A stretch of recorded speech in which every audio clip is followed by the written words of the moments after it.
శ్వాస మీద ధ్యాస ధ్యానాన్ని అందించినటువంటి గురుదేవులైన డాక్టర్ బ్రహ్మశ్రీ పితామహ పత్రిజీ సార్కి, స్వర్ణమాల పత్రిజీ మేడంకి, అలాగే నిత్యము మనకి ఆత్మజ్ఞానాన్ని అందిస్తున్నటువంటి బ్రహ్మశ్రీ తటవర్తి రాఘరా సార్ గారికి, బ్రహ్మ విద్వరిష్ట తటవర్తి రాజలక్ష్మి మేడంకి ఆత్మ ప్రణామాలు సమర్పించుకుంటూ, ఈ జూమ్ లో జాయిన్ అయినటువంటి ఆత్మ బంధువులందరికీ, అలాగే యూట్యూబ్ ను వాచ్ చేస్తున్న వారందరికీ కూడా ధన్యవాదాలు. ఈ రోజు నేను చెప్పబోయే టాపిక్ వచ్చి రాఘరా సార్ చెప్పినటువంటి ఉపమాన ధ్యాన సందేశము. మూర్ఖుని మంచివానిగా మార్చే మార్గం ఏది? ఎందుకంటే చూడండి, త్రాగటానికి పనికిరాని సముద్రపు నీటిని సూర్యుడు త్రాగే మంచినీరుగా మార్చి అందరికీ అందిస్తున్నాడు. అలాగే పనికిరాని పనులు చేసే మూర్ఖుని ధ్యానం అంటే శ్వాస మీద ధ్యాస మంచివాడిగా మార్చి లోకానికి అందిస్తుంది. అంటే దీని గురించి కొంచెం డీటెయిల్ గా తెలుసుకుందాము. మూర్ఖుని మంచివానిగా మార్చే మార్గం, అదే శ్వాస మీద ధ్యాస. అయితే ఇప్పుడు చూడండి, సముద్రంలో ఎంతో నీరుంటది, కానీ ఒక్క చుక్క కూడా మనం తాగలేం. ఎందుకంటే అదంతా సాల్ట్ వాటరే, పనికొచ్చే మంచినీరు ఏం కాదు. అదంతా కూడా పనికిరాని ఉప్పు నీరే అదంతా కూడా. ఎవరో ఒక అతను, ఎవరో ఒకరు లేదా నేనైనా సరే ఒక పడవలో వెళ్తూ ఉన్నాను సముద్రంలో. సో మధ్యలో ఏమైందంటే నీరు అయిపోయింది. నేనేమో అన్ని సెట్ చేసుకొని చక్కగా వాటరు అన్ని ఫుల్ గా పెట్టుకొని బయలుదేరాము. కానీ ఎంతసేపు అని ఉంటది ఆ వాటరు? సముద్రం మధ్యలోకి వెళ్ళేసరికి ఆ వాటర్ అంతా అయిపోయింది అనమాట. సో ఆ గాలులకి, ఆ తుఫాను గాలులకి ఎటో కొట్టుకుపోయింది. అంటే ఆ పడవలో ఉన్న నేను కొట్టుకుపోయాను. సో ఎక్కడికో వెళ్ళిపోయింది ఆ పడవ కూడా. కానీ నీరు లేదు, దాహం వేసింది. ఏది? చుట్టూ చూస్తే నీరే, కానీ త్రాగటానికి పనికిరాని నీరు, అంతా సముద్రపు నీరు అది. సో కాబట్టి ఇప్పుడు ఇంకేం చేయాలి? నీళ్లు కూడా దొరకకపోతే ఇంకా నా ప్రాణం కూడా పోతాది. సో కాబట్టి ఇలాంటి సముద్రపు నీటిని సూర్యుడు మంచి నీరుగా మార్చి, అంటే తన వేడి ద్వారా ఆవిరిగా మార్చి మేఘాలుగా తయారు చేసి, వాటిని భూమి మీద ఆ మేఘాలను వర్షింపచేసి సమస్త జీవరాశికి త్రాగడానికి అందిస్తున్నాడు సూర్యుడు. ఇది మనందరికీ తెలుసు, చిన్నప్పటి నుంచి మనం చదువుకున్నాం, ప్రాపంచిక చదువుల్లో ఉంది. సూర్యుడు మేఘాలుగా, అంటే ఆ వేడి ద్వారా సముద్రపు నీటిని ఆవిరిగా మార్చి మేఘాలుగా తయారు చేసి వాటిని వర్షింపచేసి సమస్త జీవరాశికి అందిస్తున్నాడు అనమాట త్రాగడానికి. అయితే ఆ వర్షమే పడకపోతే భూమి మీద ఉన్నటువంటి 84 లక్షల జీవరాశులన్నీ కూడా అంతరించిపోతాయి, అంటే నశించిపోతాయి, అన్ని చనిపోతాయి, మనతో సహా అందరూ కూడా చనిపోతారు. అయితే అలాంటి 84 లక్షల జీవరాశులు జీవించడానికి అనుగుణంగా ఈ పనికిరాని నీటిని, అంటే త్రాగడానికి వీలు లేనటువంటి నీటిని పనికి వచ్చే నీటిగా, అంటే సూర్యుడు ఎంతలా శుద్ధి చేస్తున్నాడో మనకు అర్థమవుతుంది అనమాట. అంటే ఆయన ఎంత గొప్ప పని చేస్తున్నాడో మనకి ఇప్పుడు చూడండి. మనం అనుకుంటాం ఏదో వేడు లేకపోతే వెలుగునిస్తున్నాడని అనుకుంటాం. సూర్యుడి వల్ల సమ్మర్ వచ్చింది అనుకో, అబ్బా బాగా వేడి, లేకపోతే సూర్యుడి వల్ల ఏదో వెలుతురని అనుకుంటున్నాం. కానీ ఆయన ఎన్నో మనకి తెలియకుండా అనంతంగా ఎన్నో ఉపయోగాలు ఉన్నాయి సూర్యుడి ద్వారా. మనకి ఎన్నో ఉపయోగకరమైన పనులు మనకు చేస్తున్నాడు సూర్యుడు అనమాట. అయితే ఇంకా ఆయన చేసే పనులు చూస్తే మనకెంతో ఆశ్చర్యం వేస్తుంది. అయితే ఆయన ఏం చేస్తాడంటే ఈ మంచినీరుగా మార్చడం వల్ల పనికిరాని నీటిని పంటలు పండుతాయి. సో అయితే సముద్రపు నీటితోటి మనకేం పంటలు పండవు, త్రాగడానికే ఉపయోగపడవు, ఇంకా పంటలేం పండుతాయి? అలాగే అరబ్ కంట్రీస్ లో చూస్తే దుబాయ్ గాని, ఖతర్ గాని, సౌదీ అరేబియా, కువైట్, ఇంకా చాలా ఉన్నాయి. సో అరబ్ కంట్రీస్ లో చూస్తే చుట్టూ కూడా నీరు ఉంటుంది. అయితే ఆ చుట్టూ ఏంటి? సముద్రం ఉంటది. సో అదేమవుతుంది? పంటలకి ఏమి పని చేయవా సముద్రపు నీరు. సో అయితే ఆ వర్షపు నీరే ఆ పంటలకు అన్నీ కూడా. అయితే మరి వృక్షజాతి అయినా సరే మంచినీటితోనే కదా అవన్నీ కూడా వృద్ధి చెందుతాయి, బాగా పెరగడం. అంటే వాటి ద్వారా మనకి జంతువులకు ఆహారం గాని, మనుషులకి మనకైనా సరే ఆకుకూరలు, కాయగూరలు, పండ్లు, సో ఇవన్నీ కూడా పంటలు పండడం గాని, ఇవన్నీ మనకి వర్షపు నీరు ద్వారానే ఆ మొక్కలు వృద్ధి చెంది వాటి ద్వారా మన జీవనోపాధి జరుగుతుంది. అయితే మనం తినడానికి, మనం బ్రతకడానికి ఆ వృక్షజాతే కారణం. అయితే ఇవన్నీ కూడా అంటే ఎలా వృద్ధి చెందగలుగుతున్నాయి చెట్లన్నీ? కారణం వర్షపు నీరు వల్లే. అయితే ఇప్పుడు చూడండి, వేసవి కాలంలో చూసామంటే బాగా ఇప్పుడు మనకి ఇండియాలో అయినా చెట్లని బాగా ఎండిపోతాయి. కానీ ఎప్పుడైతే వర్షాలు వస్తాయో అప్పుడు ఏమవుతదంటే ఆ చెట్లన్నీ కూడా బాగా చెట్లు చిగుర్చి పచ్చగా కలకల్లాడుతూ చూసేదానికి బాగా అందంగా చాలా బాగుంటది వర్షం వచ్చినప్పుడు. అయితే ఆ పచ్చిక బయళ్ళన్నీ కూడా మనకి చేలల్లో చూసిన అంతా కూడా గట్ల మీద అంతా పచ్చిక బయళ్ళు బాగా డెవలప్ అవుతూ ఉంటాయి. అయితే ఎన్నో వందల వేల లక్షల జీవరాశులన్నీ కూడా ఆహ్, ఆహ్, ఎన్నో వందల లక్షలు ఏదో ఎనీ ప్రాబ్లమ్ ఏం లేదు గదా! ఎన్నో వందల లక్షల జీవరాశులన్నీ కూడా ఆ గడ్డితోటే అంటే దానితోటే జీవిస్తున్నాయి. ఇప్పుడు మాకిక్కడైతే అంటే నేను అనుకునేదాన్ని అబ్బా! అమెరికా భూతల స్వర్గం అని. తర్వాత మీటింగ్ సమ్మరీ ఈజ్ ఆఫ్ అని వచ్చింది. ఎనీ ఆన్‌లైన్ లైవ్‌లోనే ఉంది గదా! సో, అయితే మనకి నేను అనుకునేదాన్ని ఎప్పుడు అంటే టీవీ నైన్‌లో చెప్పేవాళ్ళనమాట. వినేదాన్ని. ఏంటంటే అమెరికాను భూతల స్వర్గం అంటారు. అంటే ఇక్కడ మేము మినియాపోలిస్‌లో మాకు ఒక 9 మంత్స్ మోస్ట్‌లీ 7, 8 మంత్స్ స్నోనే ఉంటది. 9 మంత్స్ వరకి గూడా చలే ఉంటది. సో, ఏప్రిల్, మే కొంచెం కొంచెం చిగర్చడం అట్లుంటది. అంటే ఇక్కడే సమ్మర్‌లో బావుంటది మాకు. జూన్, జూలై, ఆగస్టే. ఆ మధ్య మధ్యలో గూడా వర్షాలు, ఆ సమ్మర్ ఉన్నట్టే ఉండదు. కానీ ఇక్కడేందంటే సమ్మర్‌లో చెట్లన్నీ గూడా బాగా చిగుర్చి, పూలు పూసి, ఆ యాపిల్ పండ్లు, స్ట్రాబెర్రీసు, తులిప్ ఫ్లవర్సు చూడ్డానికి అందంగా ఉంటది. అంత బావుంటది. మనకి అక్కడ సమ్మరు ఎండిపోతాయి చెట్లన్నీ. ఇక్కడ సమ్మరు మేముండే స్టేట్ బావుంటది మినియాపోలిస్‌లో. ఎందుకంటే స్నో బాగా కోల్డెస్ట్ స్టేట్ ఇది. సో, అయితే ఇక్కడ బావుంటది సమ్మరు. అమెరికాను ఒక భూతల స్వర్గం అంటారు. కానీ స్విట్జర్లాండే అందమైన ప్లేస్ అంట. సో, నేనేదో ఫీల్ అయ్యేదాన్ని ఇదే భూతల స్వర్గం అని. సో, పైనుండే స్వర్గం మనకు తెలీదు గానీ, దీన్ని మాత్రం భూతల స్వర్గం అంటారు. సో, అలా చాలా బావుంటది. అందంగా ఉంటది సమ్మర్ ఇక్కడ. సో, కారణం ఆ వర్షాల వల్ల, బాగా వర్షపు నీటి వల్ల. కారణం సూర్యుడు వీటన్నిటికి కూడా. అయితే ఇక్కడ మనకి సూర్యుడి యొక్క గొప్పతనం మనకిక్కడ బాగా అర్థమైంది. అలాగే ధ్యానం యొక్క గొప్పతనం కూడా మనకి అర్థమవుతుంది. ఎంతంటే చూడండి, మనం ఎప్పుడు ఏమనుకుంటామంటే ధ్యానాన్ని అనారోగ్య సమస్యలు ఎలా పోతాయి? అంటే దీని గురించి మనం ఆలోచిస్తూ ఉంటాం. అంటే ఇక్కడ ఏంటంటే మనము ఒక సమస్య కోసమే ధ్యానాన్ని ఉపయోగించుకుంటున్నాం. ఇప్పుడు ఒక సంకల్పం పెట్టుకుంటాం. లేదా అనారోగ్యం కోసం ఏదో ధ్యానం చేస్తాము. ఒక కోరికే కోరుకుంటున్నావు నువ్వు. ఒక్కదాని కోసమే చేస్తున్నావు. అంటే ఇప్పుడు ఆహ్, ఇచ్చ లేనిదే అంటే ఇచ్చ ఉండకూడదు. ఇచ్చ లేకపోతే ఏదైనా జరుగుతుంది. అంటే ఇచ్చ ఉంటే అంటే సంకల్పం ఉంటే ఇప్పుడు నువ్వు సంకల్పం పెట్టుకుంటే ఒకటే నెరవేరుతది. మేడం అన్నట్టు నీకు అర్హత ఉంటే, నీకు ప్రాప్తంలో ఉంటే నువ్వు సంకల్పం పెట్టుకున్నా నెరవేరుతది. నీకు లేకపోతే సంకల్పం పెట్టుకుని ఎలా నెరవేరుతది? ఒకవేళ నువ్వు సంకల్పం పెట్టుకుంటే సంకల్పం వరకే నెరవేరుతది. మిగతావి ధ్యానం వల్ల ఎన్నో ఉన్నాయి లాభాలు. ధ్యానం ఎన్నో లాభాల్ని కలిగిస్తది. అవన్నీ నువ్వు కోల్పోయినట్టే గదా! ఇప్పుడు ఒకళ్ళ దగ్గరికెళ్తావు నువ్వు. రూ. 100 అడగాలనుకుంటావు. తనేమో నీ ఫ్రెండేమో రూ. 1000 ఇవ్వాలనుకుంటాడు. కానీ నువ్వేమనుకున్నావు? 100 కావాలనుకున్నావు. 100 అడిగావు. ఏం జేస్తాడు? 100 ఇస్తాడు. నీకు ఇవ్వాలనుకునిందేమో 1000. కానీ నువ్వు అడిగిందేమో 100. అలాంటిది సంకల్పము, కోరికలు, ఒక రోగం కోసం జేసేది ధ్యానం. సో, కాబట్టి రూ. 1000 లాంటిది ధ్యానం. సో, కాబట్టి ఇక్కడ 1,50,000 లాభాల్ని నువ్వు కోల్పోతావు. ధ్యానం ఎన్నో లాభాలను కలిగిస్తది. ఎందుకంటే, ఈ ధ్యానం అన్నీ కూడా ఎన్నో రకాల పద్ధతులున్నాయి. అవన్నీ కూడా మనసును ట్యూన్ చేసేదానికి. ఎందుకంటే, నువ్వు ఈ శ్వాస మీద పెట్టినప్పుడు అంటే నీకు కోరికలు అంటే రాహిత్య స్థితికెళ్ళిపోతావు. శ్వాస మీద ధ్యాస అన్నది. అదే పత్రిసారి యొక్క అసలైన టెక్నిక్. ఎందుకంటే, నీ మనసుని నువ్వు శ్వాస మీద పెట్టినప్పుడు ఎంత తీసుకుంటున్నావు? ఎంత వదులుతున్నావు? దీని మీదే ఉంటది దృష్టంతా. ఇంక కోరికల మీద, సంకల్పాల మీద మనసు ఇంక దేని మీదకి పోదు. అలా ఉండడానికి పత్రి సార్ శ్వాస మీద పెట్టారు. సో, కాబట్టి అదే అసలైన టెక్నిక్. పత్రి సార్ యొక్క అసలైన టెక్నిక్ అన్నమాట. సో, కాబట్టి సో, ఎన్నో లాభాలున్నాయి ధ్యానం ద్వారా కూడా.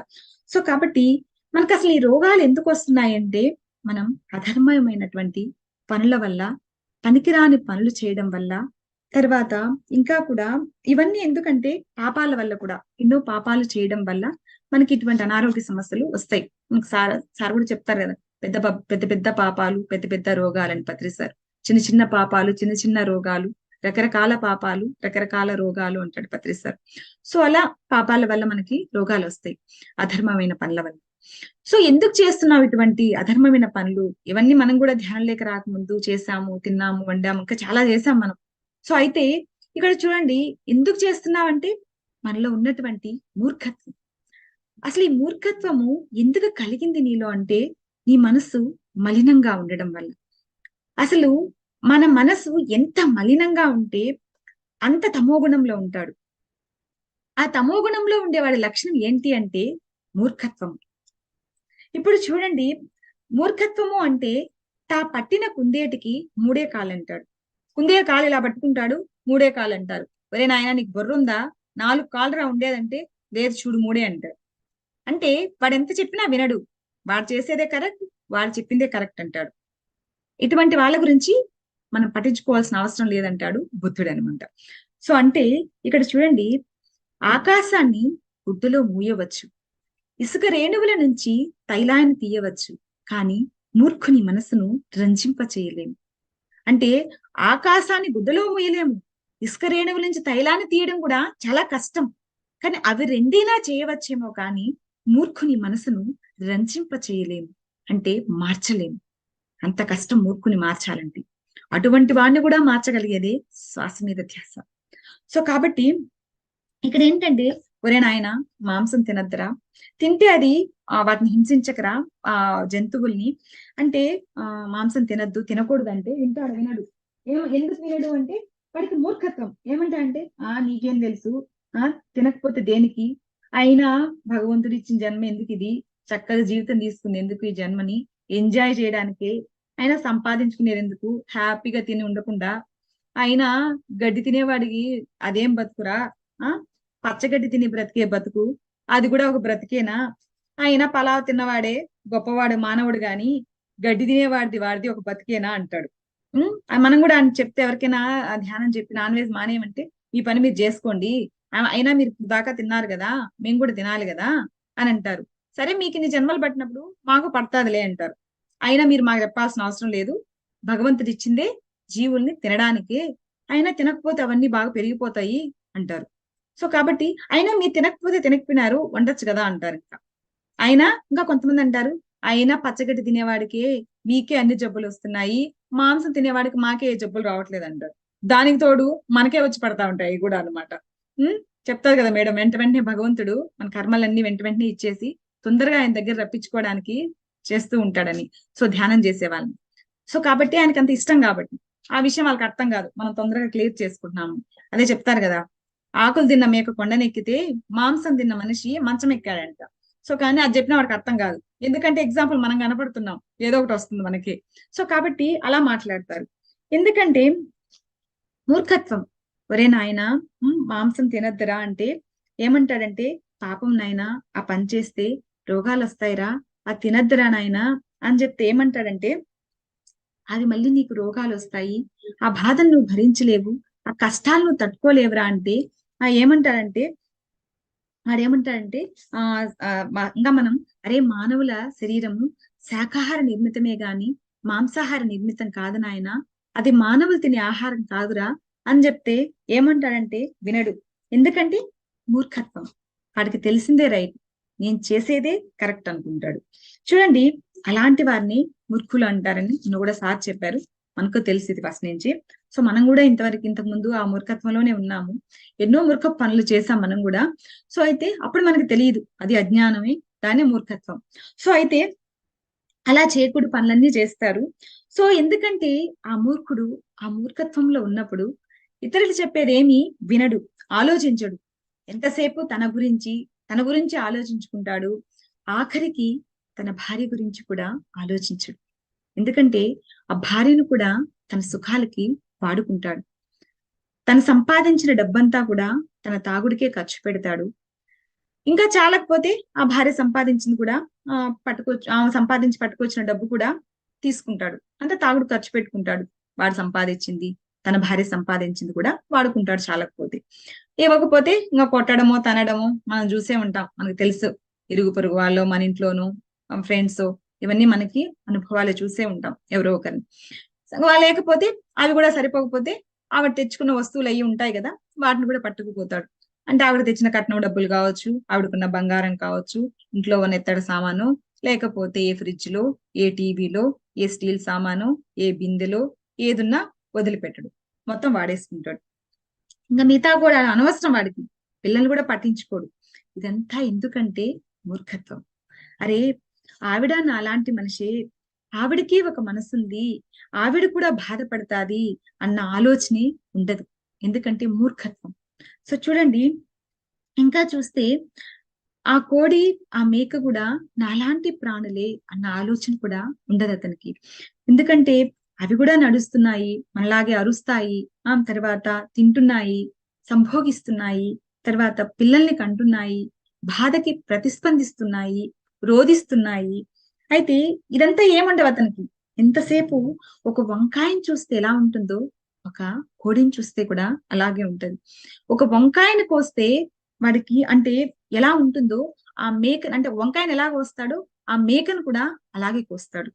ఎందుకంటే చూడండి, ఒక వంకాయను కోసినప్పుడు రక్తం రాదు, కోడిని కోస్తే రక్తం వస్తున్న సంగతి తెలీదా చెప్పండి? అంటే కొంచెం కూడా వాడికి వివేకం ఉండదు, కొంచెం కూడా జ్ఞానం ఉండదే అంటున్నాడు సార్ ఇక్కడ. ఎందుకంటే ఇదంతా మూర్ఖత్వమే. సో చూడండి, సారు ఎక్కడో యూట్యూబ్ లో చూసాడంట, ఆఫ్రికాలో ఎక్కడో ఒక ఆవుని బాగా కట్టేసి దాని నరం కోసి ఒక గిన్నెలో దాని రక్తాన్నంతా పట్టుకుంటున్నారంట. ఎందుకంటే త్రాగడానికి. అంటే దాన్ని బాగా కట్టేసి ఆ రక్తం ఆ నరాన్ని కోస్తే, ఇంత నరం కోస్తే ఇంకా బ్లడ్ అంతా వచ్చేస్తది కదా, ఫుల్ కదా చనిపోతుంది, అది వేరే విషయము.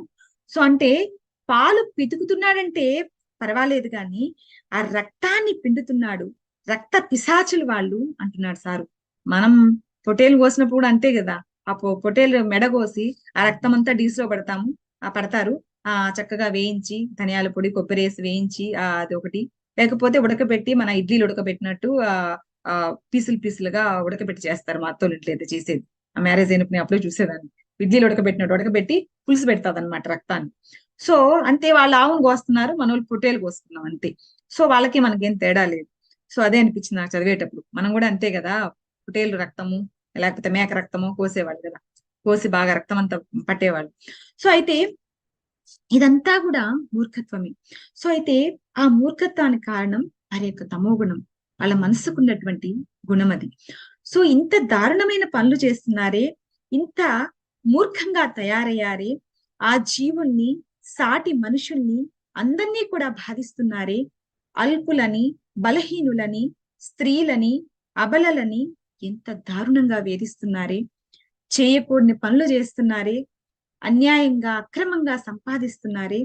వీటన్నిటికీ ఎందుచేత ఇవన్నీ చేస్తున్నారంటే మూర్ఖత్వం.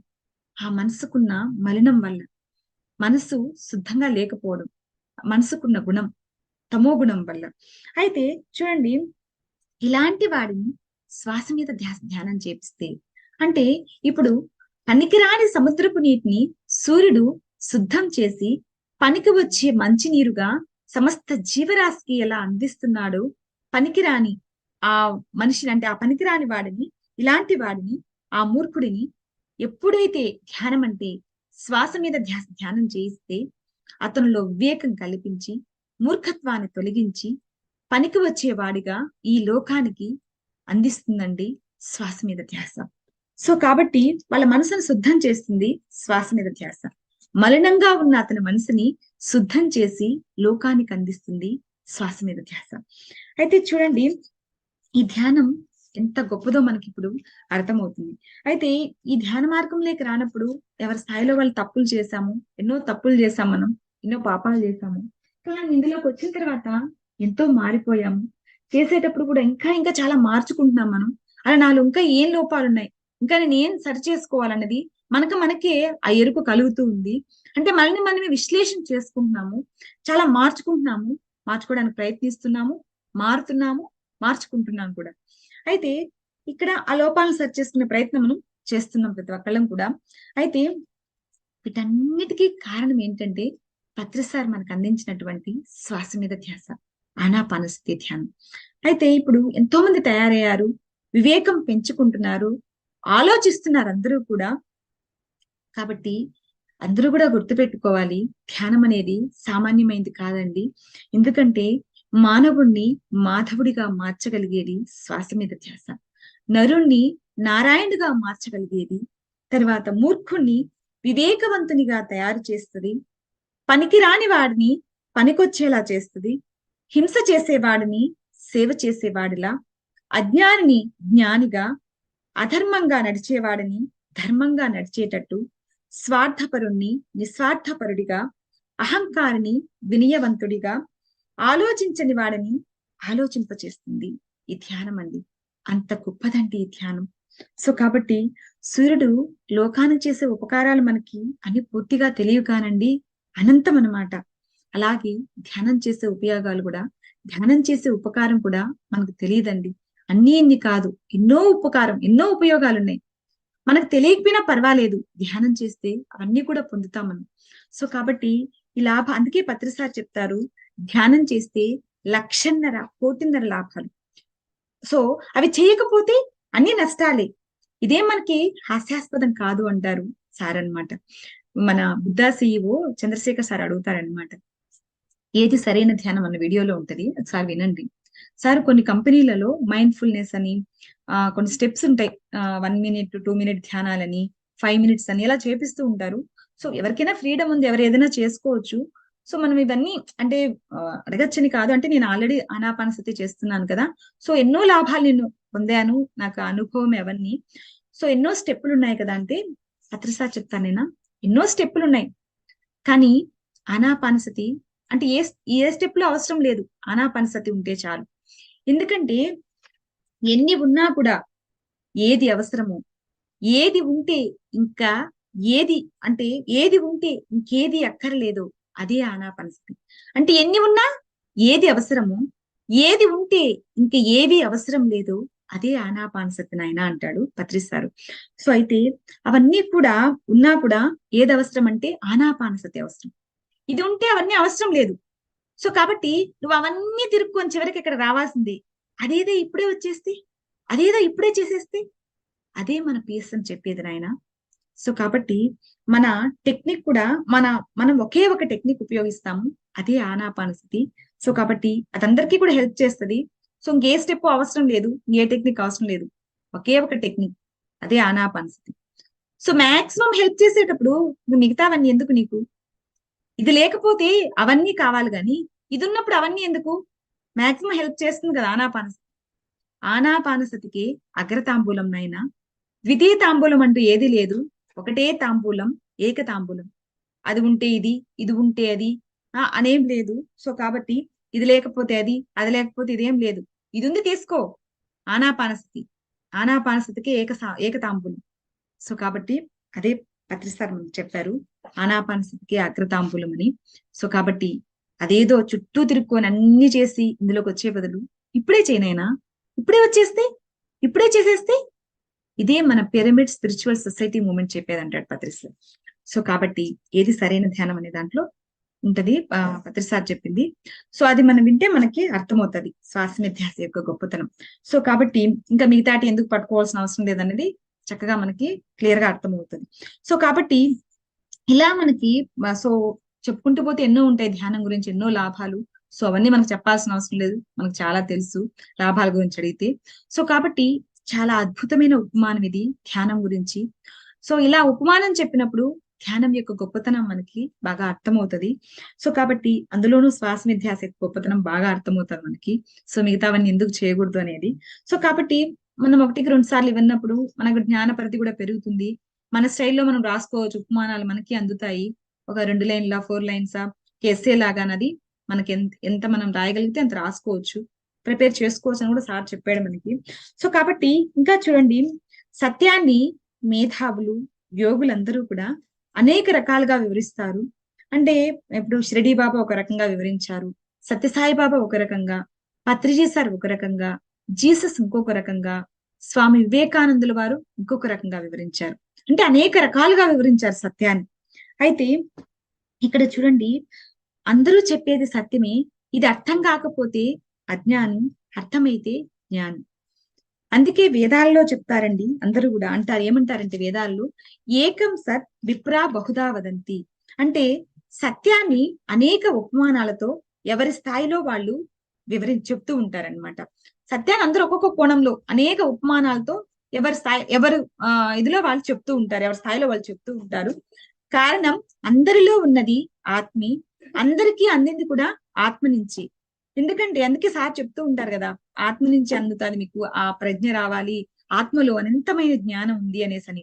సో కాబట్టి అది మన ధ్యానం ద్వారా అందుతుంది మనకి. సో కాబట్టి అంటే ఒకళ్ళకి ఒక రూట్ లో అందితే ఇంకొకళ్ళకి ఇంకొక రూట్ లో అందుతుంది, ఒక్కొక్కళ్ళకి ఒక్కొక్క రూట్ లో అంతే. అందరికీ అందేది ఆత్మ నుంచి అందుతుంది. సో కాబట్టి అందుకే సార్ ఎప్పుడూ చెప్తూ ఉంటారు, మనసు యొక్క ప్రాముఖ్యం తగ్గించుకోండి, ఆత్మ యొక్క ప్రాముఖ్యాన్ని పెంచుకోండి, దానికి తీవ్రమైన ధ్యాన సాధన చేయండి అని చెప్తూ ఉంటారు. సో ఎందుకంటే మీకు అందుతాయి. ఎందుకు అందవంటే ఇక్కడ ఏదో నేను గొప్పవా, పత్రిసార్ ఏదో గొప్ప కాదు, నాలో ఏముందో పత్రిసార్లో ఏముందో మీలో అదే ఉంది అంటే అందరిలో ఉండేది ఆత్మే, అందరికీ ఆత్మ నుంచి అందుతుంది. పత్రిసార్ చాలా వరకు కూడా అంత శూన్యం చేసుకున్నాడు మనసుని, నేను చాలా వరకు శుద్ధి చేసుకున్నానని చెప్తాడు సారు. మీరు కూడా చాలా వరకు చేసుకుంటున్నారు, ఇంకా బాగా చేసుకోవాలి. మన మనసుని ఎంత శుద్ధి చేసుకుంటే అన్ని జన్మలు తగ్గుతాయి. అందుకే పత్రిసార్ కూడా సార్ రాఘరాజ్ సార్ చెప్పేది మనకి తీవ్రమైన ధ్యాన సాధన చేయాలి అని. సో అప్పుడు మన మనసు శుద్ధి అయ్యే కొద్దీ మన జన్మలు కూడా తగ్గుతూ ఉంటాయి. సో జ్ఞానానికి సంబంధించిన బుక్స్ చదవమంటాడు పత్రిసారు.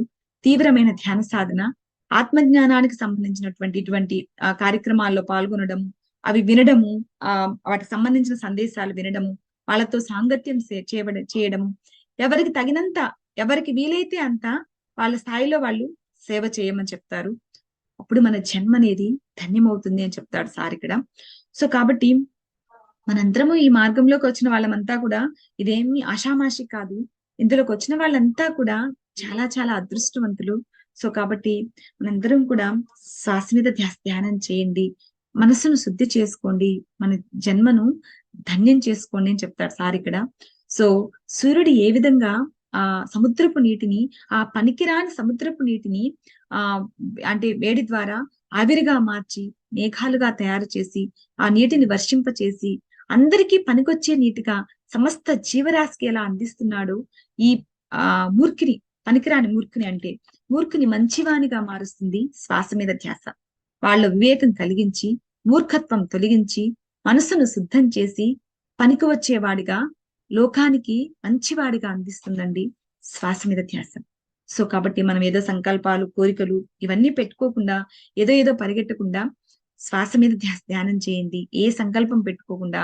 సో పత్రిసారి యొక్క టెక్నిక్ అదే, శ్వాస మీద ధ్యాస. మనసు ఎందుకు దాని మీద శ్వాస మీద ధ్యాస పెట్టాలన్నది. సో కాబట్టి శ్వాస మీద ధ్యానం చేయండి, మనసును శుద్ధి చేసుకోండి, జన్మను ధన్యం చేసుకోండి. నాకు ఈ అవకాశం ఇచ్చిన సార్కి, మేడంకి, మీ అందరికీ కూడా ధన్యవాదాలు. థ్యాంక్ యూ అండి.